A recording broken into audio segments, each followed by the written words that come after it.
Do you know the 3 key components to a market analysis? I'll go over each one next on Agent Hacks.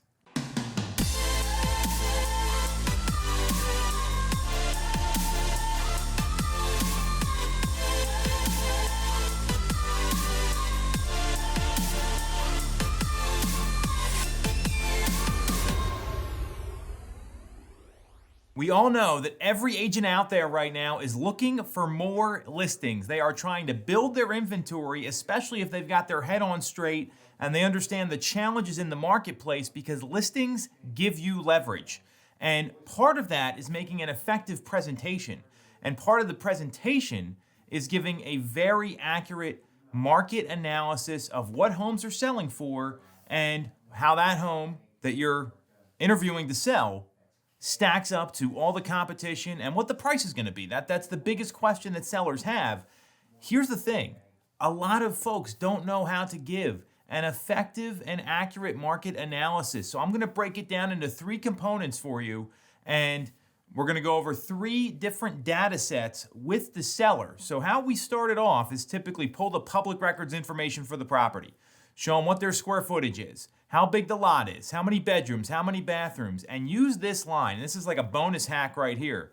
We've got to sell the home 3 times: to the realtors to show it, to the buyer who's going to write up a contract that's acceptable to you, and then to the mortgage company so it appraises for the purchase price. And I hope we get a cash buyer, Mr. Seller. That would be great. We can't count on this in this market, etc. You know what to say there. So we've got to be mindful of the appraisal and of the data that the appraisals are looking at.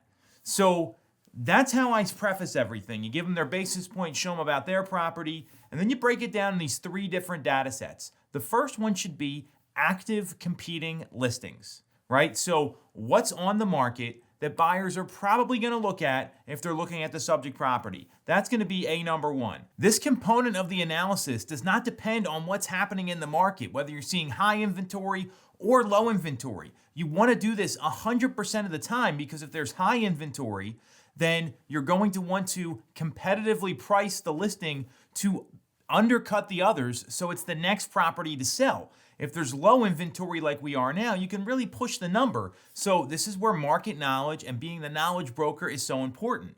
And literally go through each one of these active listings and tell the seller, your home compares favorably, not favorably, pretty similar, this home's larger, smaller. Go over the details so they understand how they fit into the current inventory. That's going to be component number 1.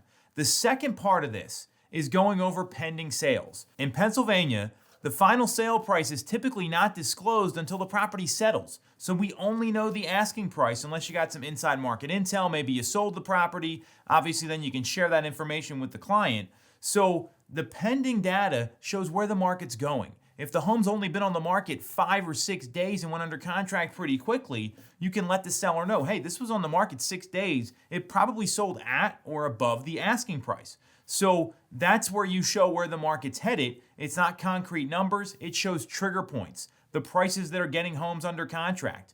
Another effective thing to do here is if a home was on the market maybe 60, 90, 120 days, you can show the history of price adjustments that were made, if any, and the one that got the home sold. So it's going to show what asking prices are helping the market to move. And then lastly, the third component here is the closed sales over the past 6 months. The reason I say 6 months, that's what appraisers are required to use. So sometimes there's a really relevant sale that maybe is 7 months out. It's right down the street. Do your homework, do your research, know the market, and bring those in, and also share with sellers, hey, here's the data set appraisers are going to have to use, which might be a little different than the market analysis that I'm doing, because my job is to get you the most money for your home, and that's what you want. So that language works really well there. And going over these sales, very detailed. This home's bigger, this home's smaller, this one had X features that your home doesn't.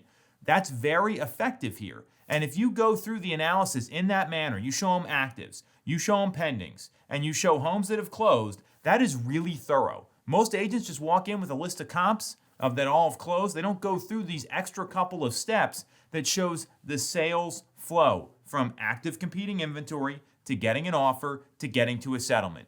You use this sort of analysis, you will win more listings, and more importantly, you're going to give clients what they want and sellers what they want, which is more information so they can make the right decision. Any questions, you know where to reach me. Otherwise, we'll be back again, like always, next week.